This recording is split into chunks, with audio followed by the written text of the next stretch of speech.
나가도록 하나님 인도해 주시옵소서. 오늘도 주께서 함께 하심을 감사하고 예수 그리스도의 이름으로 기도드립니다. 아멘. 우리 성경 말씀 함께 보겠습니다. 성경 말씀은 출애굽기 23장 14절에서 19절까지입니다. 출애굽기 23장 14절에서 19절까지입니다. 우리 교독하시면서 보겠습니다. 제가 먼저 14절 말씀 봅니다. 너는 매년 3번 내게 절기를 지킬지니라.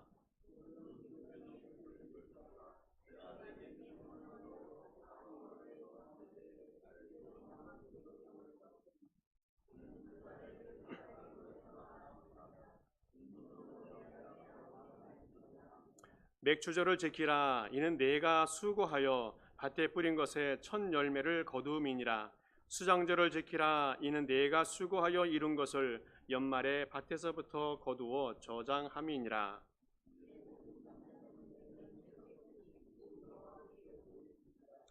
너는 내 제물의 피를 유기병과 함께 드리지 말며 내 제물 절기 제물의 기름을 아침까지 남겨두지 말지니라.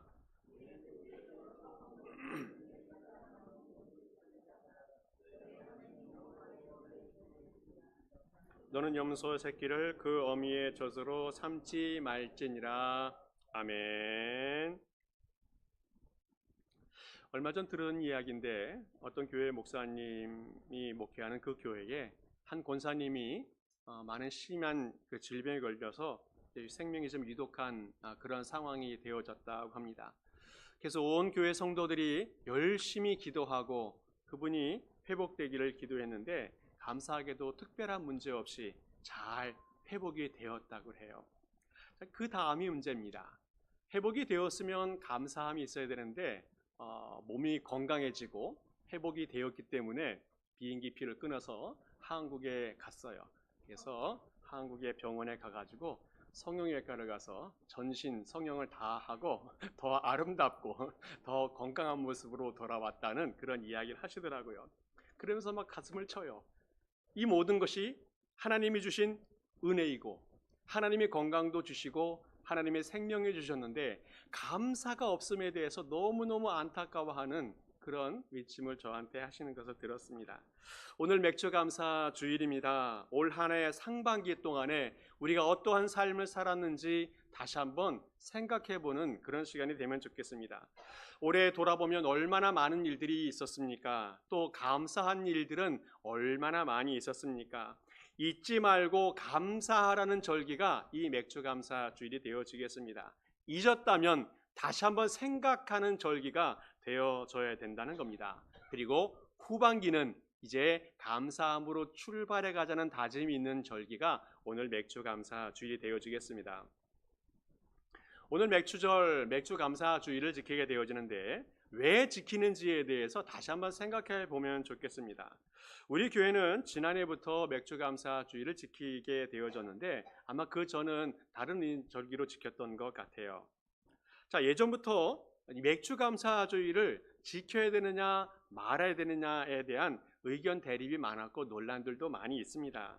특별히 대교회, 대도시에 있는 교회들은 아마 맥주감사 주일을 부정적으로 생각해서 잘 지키지 않았던 것 같아요.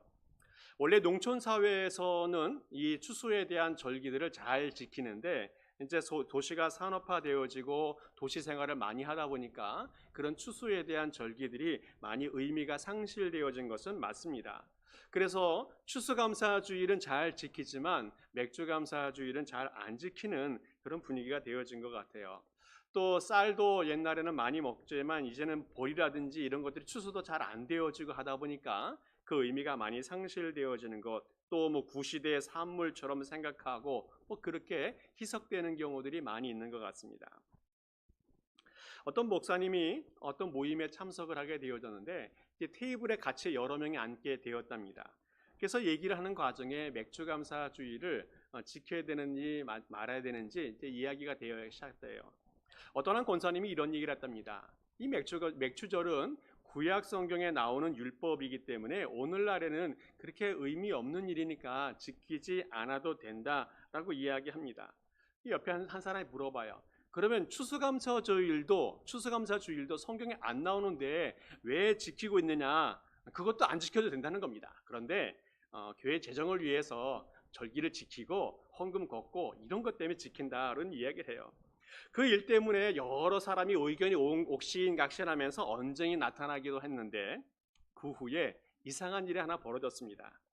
그 권사님의 남편이 장로님인데 이제 뒤늦게 신학을 공부하게 되어졌고 목회를 하게 되었답니다.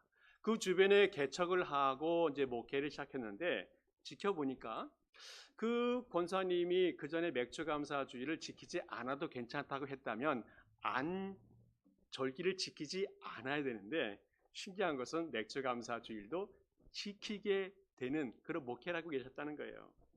오늘 우리가 분명히 알아야 될 것은 맥주감사주일은 인간이 인위적으로 만들어낸 절기가 아니고 교회 재정을 위해서 한 절기도 더더욱 아니다라는 것을 꼭 기억하시면 좋겠습니다. 그러면 이 맥주감사주일을 왜 지키는가? 먼저는 하나님이 명령하셨기 때문에요. 명령. 오늘 15절하고 16절 보게 되어지면 하나님이 분명하게 또 정확하게 명령해 주셨습니다. 무교병의 절기를 지키라. 또 맥추절을 지키라. 또 수장절을 지키라. 구약에 이 세 절기가 3대 절기가 되었습니다. 무교절, 그 다음에 맥추절, 수장절 이 세 절기가 되어지고 이제 신약 시대에 넘어오게 되어지면 두 개가 바뀌었어요. 성탄절하고 이제 부활절, 맥추절, 추수감사절 이렇게 절기를 지키게 되어지는데 이 맥추절은 위에도 나오고 아래도 나오지만 구약 시대부터 지키기 시작한 절기입니다. 그러면 맥추절만 구약 시대부터 시작되었냐? 그렇지는 않다는 거예요. 그 맨 뒤에 보면 수장절도 있고 추수감사절이 있는데 사실은 같은 절기입니다. 이름이 좀 달라요. 그래서 추수감사주일도 사실은 구약시대 때부터 지켜졌던 그런 절기입니다. 우리의 삶의 중요한 부분들이 구약에서부터 시작해서 오늘까지 오고 있다는 것을 꼭 기억하시면 좋겠습니다. 구약 성경이 하나님 말씀의 뿌리가 되어졌다는 거예요. 그리고 그 뿌리에 의해서 신약 성경도 만들어지게 되었는데 구약에서부터 많은 절기 또 신앙의 전통 이것들이 오늘까지 이어져 오게 되었다는 거예요. 주일 성수하는 것 이것이 오늘 시대에만 있는 것이 아니라 구약 시대 때부터 시작되었다는 겁니다. 십계명을 지키는 것, 11조를 하는 것, 계명을 지키는 것 수많은 것들이 구약이 기초가 되어져서 오늘까지 오고 있다는 것을 꼭 기억하시면 좋겠어요. 그래서 우리가 지금 신약 시대를 살아가고 있지만 구약의 좋은 전통들을 꼭 기억하고 지켜가는 것이 필요하다는 겁니다. 만약에 구약이 없었다면 신약도 없게 되어지고 예수님도 오실 필요가 없어질 줄 몰라요. 그리고 우리의 구원도 사실은 의미가 없어지는 과정이 됩니다. 그리고 우리는 영원히 사탄의 손에 사로잡혀 살다가 멸망의 백성이 될 수밖에 없는 처지에 놓일 수도 있다는 겁니다. 오늘은 우리가 구원을 받고 믿음의 삶을 살아가기 위해서 하나님께서 중요한 지침들을 주셨는데 절기도 그 중에 하나다라는 것을 꼭 기억하시면 좋겠습니다. 오늘 하나님께서 우리에게 명령을 주셨는데 그 명령을 왜 주셨는가라는 거예요. 그 명령의 그 속에는 무슨 의미가 담겨 있는가? 그것은 하나님의 축복이 담겨져 있다는 겁니다. 잠언 3장 말씀을 잠깐 보겠습니다. 같이 한번 읽어보겠습니다. 시작. 내 재물과 내 소산물의 처음 익은 열매로 여호와를 공경하라. 그리하면 내 창고가 가득히 차고 내 포도즙 틀에 내 새 포도즙이 넘치리라. 아멘. 이게 여호와를 공경하라고 말씀하고 있습니다. 그것은 우리가 가진 물질로 감사해야 하고 또 우리가 가지고 있는 어떤 수고의 결실로 감사하라 말씀하고 있습니다. 입술로 감사하고 마음으로 감사하고 행동으로 또 물질로 감사하는 삶을 살 것을 이야기하고 있어요. 근데 무엇으로 감사하는가 하면 처음 익은 열매, 첫 소산으로 감사하라 말씀하고 있습니다. 우리가 가지고 있는 것 중에 최고로 좋은 것, 또 대표적인 것 이것을 가지고 감사하라 라고 말씀하고 있습니다. 왜 주님께서 첫 열매로 하나님을 공경하고 감사하라는가? 하나님의 무엇인가 필요한가? 그렇지 않다는 거예요. 우리 하나님은 만물의 창조주이시고 만물의 주관자이시기 때문에 아무것도 필요한 것이 없습니다. 스스로 만족하신 분이시고 스스로 충분한 분이시고 스스로 자족하신 분이기 때문에 우리의 도움이나 우리의 손길에 들여짐이 필요 없는 분이에요. 그런데 그러면 주님께서 왜 우리에게 소산물로 공경하라 말씀하시는가? 그것은 후반절에 나와요. 내 창고가 가득히 차고 내 포도즙 틀에 새 포도주가 넘치게 하기 위해서, 주님이 우리에게 가득 넘친 그런 축복을 주기 위해서 하나님께서 기뻐하라, 감사하라, 공경하라 말씀하고 있다는 거예요. 누가복음 6장 보게 되어지면 우리 하나님의 마음이 표현되어져 있습니다. 한번 읽어보겠습니다. 시작. 주라, 그리하면 너희에게 줄 것이니 곧 후히 주어 누르고 흔들어 넘치도록 하여 너희에게 안겨주리라. 너희가 헤아리는 그 헤아림으로 너희도 헤아림을 도로 받을 것이니라. 아멘. 주님께서 구제할 때에 주라는 겁니다. 그러면 그 주신 것, 도와준 것, 그것을 주님이 기억하신다는 거예요. 보상해 주신다는 겁니다. 특별히 하나님 앞에 헌신한 것에 대해서 더 풍성한 것으로 공급해 주시고 보상해 준다는 말씀을 해주고 있어요. 어떻게 해요? 후히 되어 누르고 흔들어 넘치도록 부어주신다. 이것이 바로 우리 하나님의 마음이라는 겁니다. 우리가 하나님의 자녀로서 주님 앞에 충성하고 헌신할 때에 하나님께서 누르고 흔들고 넘치도록 베풀어 주신 마음, 그것이 바로 우리 하나님의 마음이라는 거예요. 솔로몬이 하나님 앞에 1,000번제를 드리지 않습니까? 하나님 앞에 1,000마리의 제물을 드렸는지 아니면 제사를 1,000번을 드렸는지 정확하진 않아요. 그러나 정말 솔로몬은 하나님께 드릴 수 있는 최대한의 마음을 가지고 하나님 앞에 정성과 물질로 감사의 예배를 드렸어요. 하나님이 감동하십니다. 무엇이든지 필요한 거 다 이야기해라. 내가 다 줄게. 그때 이 솔로몬이 지혜를 구합니다. 하나님 지혜를 주옵소서. 그때 하나님이 축복하시면서 그 지혜를 주시는데 인류 역사상 전무후무한 축복을 주십니다. 뿐만 아니라 지혜도 건강도 부귀도 영광도 다 누릴 수 있는 축복을 주세요. 오늘 전반부에 보면 하나님의 3장 말씀 6절에서 9절까지 앞에 거 한번 보시겠습니까? 거기 보시면 중반부터 이렇게 이야기하고 있어요. 6절 솔로몬이 이르되 7절 중반에 보면 종은 작은 아이라 출입할 줄을 알지 못하고 8절 주께서 택하신 백성 가운데 있나이다. 그들은 큰 백성이라 수요가 많아서 셀 수도 없고 기록할 수도 없사오니 누가 주의 이 많은 백성을 재판할 수 있사오리까? 듣는 마음을 종에게 주사 주의 백성을 재판하여 선악을 분별하게 하옵소서. 그랬더니 주님께서 대답하십니다. 그 다음 장면 보시면 11절 말씀에 이렇게 말씀하고 있어요. 중반부터 보면 자기를 위하여 장수를 구하지도 아니하고 부자가 되는 것을 구하지도 아니하고 자기 원수의 생명을 멸하기도 구하지 아니하고 오직 송사를 듣고 분별하는 지혜를 구하였으니 내가 내 마음대로 하여 내게 지혜롭고 총명한 마음을 주노니 내 앞에도 너와 같은 자가 없었거니와 내 뒤에도 너와 같은 자가 일어남이 없으리라. 내가 또 내게 구하지 아니한 부귀와 영화도 내게 주노니 내 생명에 내 평생에 왕들 중에 너와 같은 자가 없을 것이다 말씀합니다. 우리 하나님은 참 좋으신 분이십니다. 그런데 또 하나 기억해야 할 것은 능력이 많으신 분이시라는 겁니다. 좋으신 분인데 능력이 있으신 분이어서 우리가 필요한 모든 것들을 공급할 능력이 있으신 분이 우리 주님이시라는 겁니다. 우리의 자녀를 위해서 정말 좋은 것을 주시고 싶어 하시고 풍성하게 안겨주고 싶은 마음이 우리 주님 마음속에 풍성하게 있다는 거예요.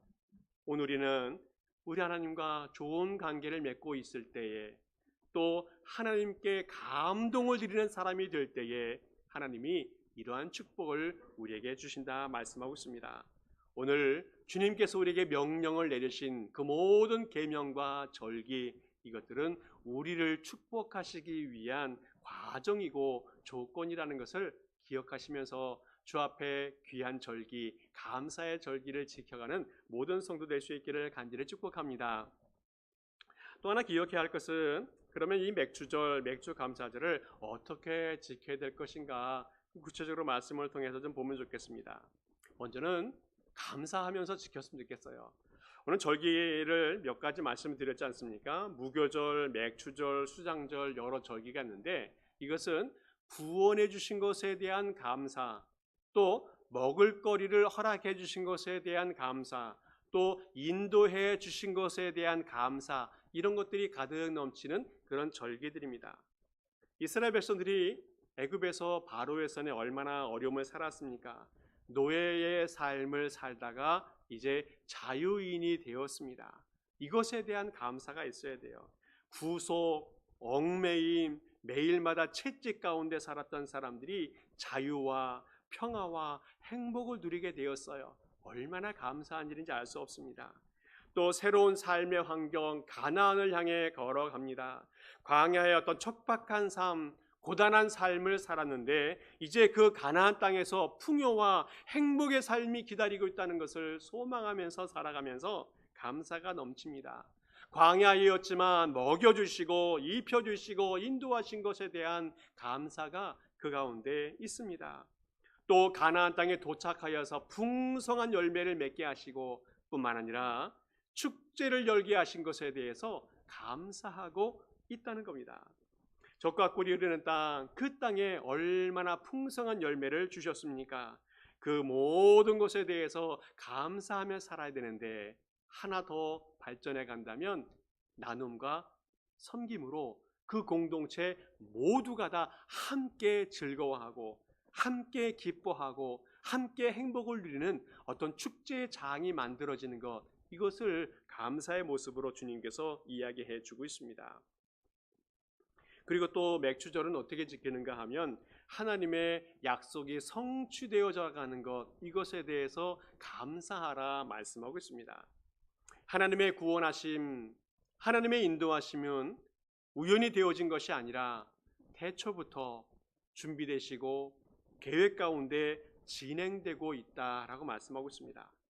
하나님은 처음부터 우리를 알고 계셨고 우리를 구원할 계획을 가지고 계셨는데 그것이 실현되어져 가고 있답니다.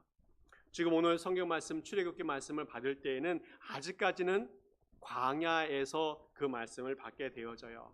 아직 가나안 땅에 도착하지 못하였습니다.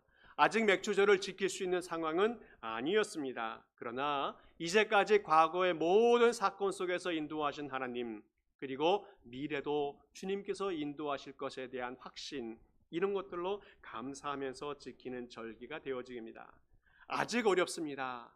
아직 힘듭니다. 잠자리도 불편하고 날이 너무 더워서 불편한 것이 너무 많이 있습니다. 그러나 그 가운데서도 하나님이 함께 하시고 인도하시는 것에 대한 확신, 이것이 있어서 감사하게 되어진다는 겁니다. 가나안 땅까지 가는 과정, 또 가나안 땅을 들어가서 그것을 얻는 과정, 이것은 쉬운 것은 아니었습니다.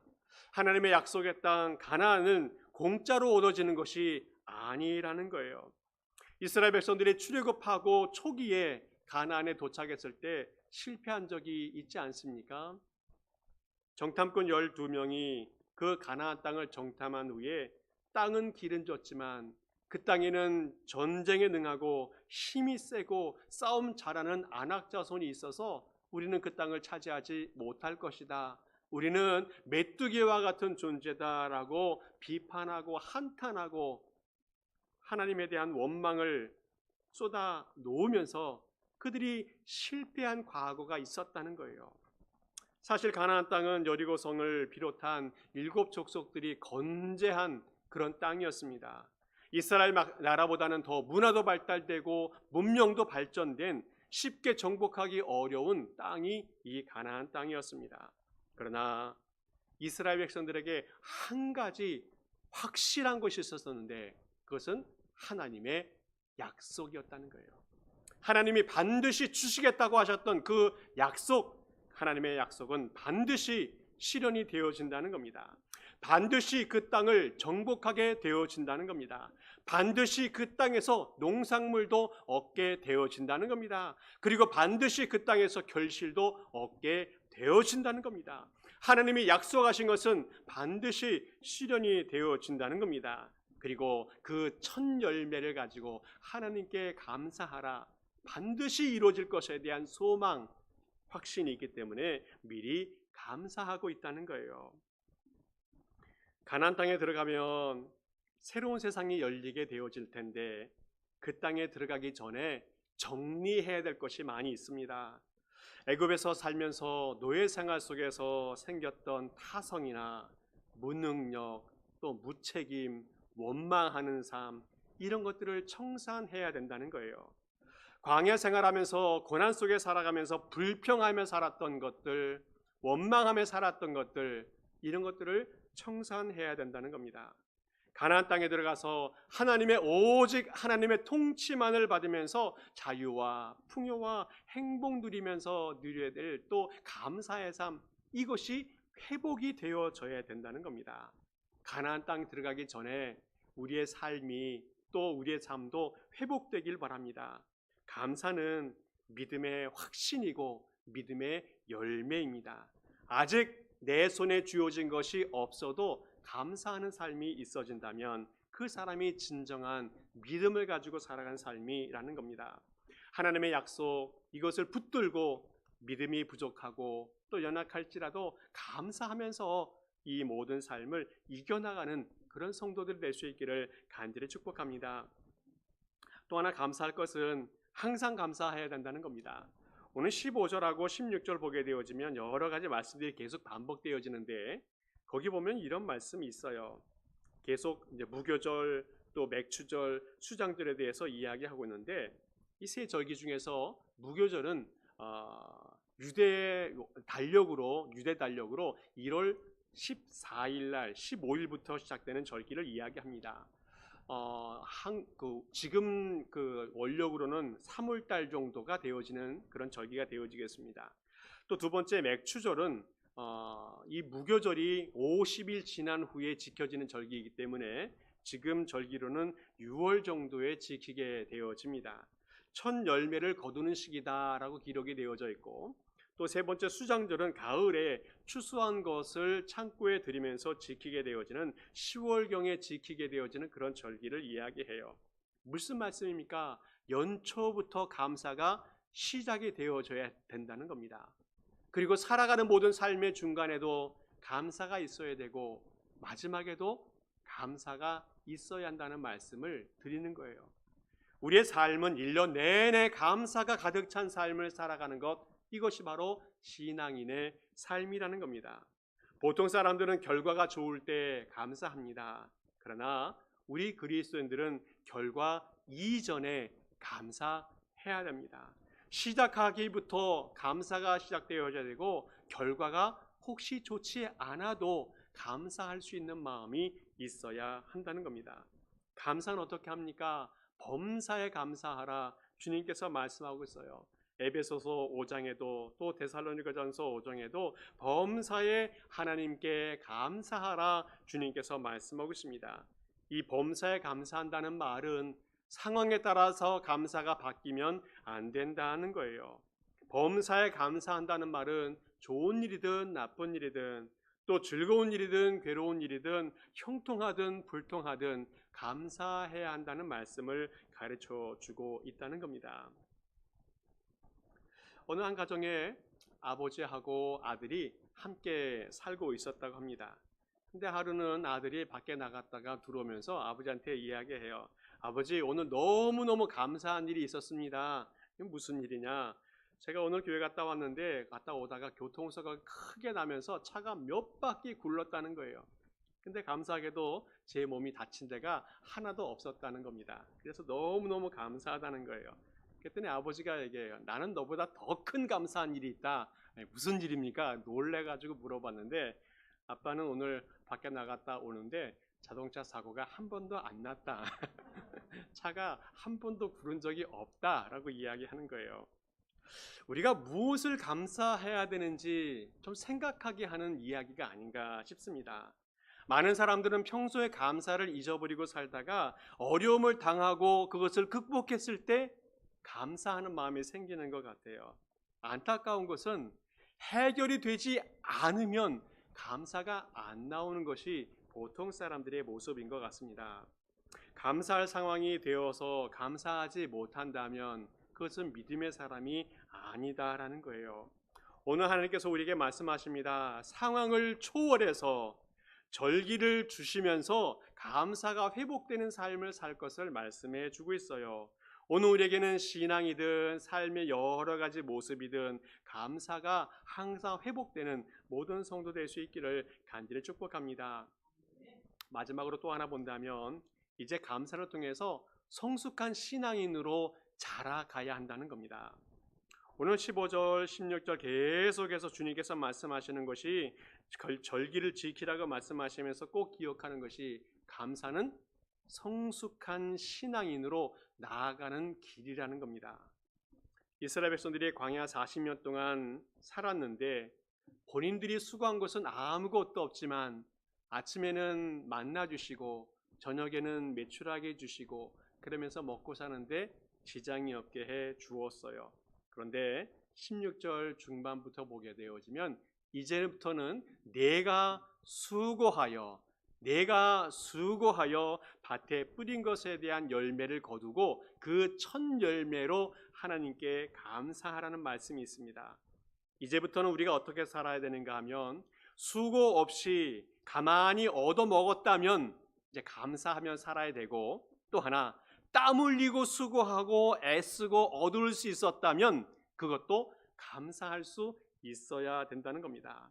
오늘 우리가 주일에 나와서 하나님께 예배드리고 주일을 귀하게 지킬 수 있다는 것 너무너무 감사한 일입니다. 하나님께 예배하고 찬양할 수 있다는 것 자체가 우리에게 큰 은혜이고 감사의 조건이 되어져야 된다는 겁니다.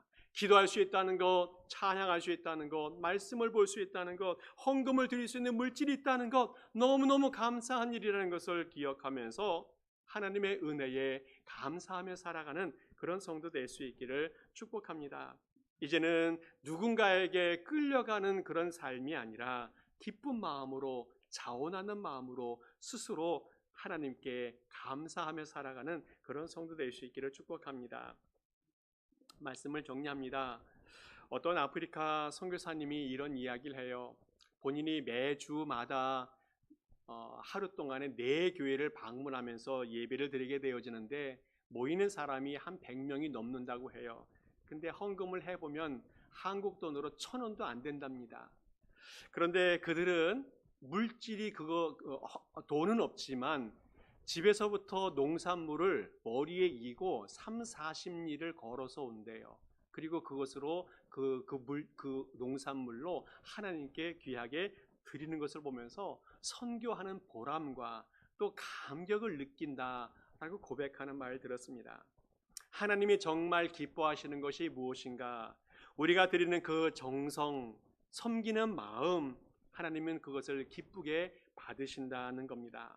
오늘 우리는 우리의 삶 속에서 하나님이 우리에게 주신 은혜가 얼마나 컸는지 다시 한번 기억하면서 감사하는 성도가 될 수 있기를 축복합니다.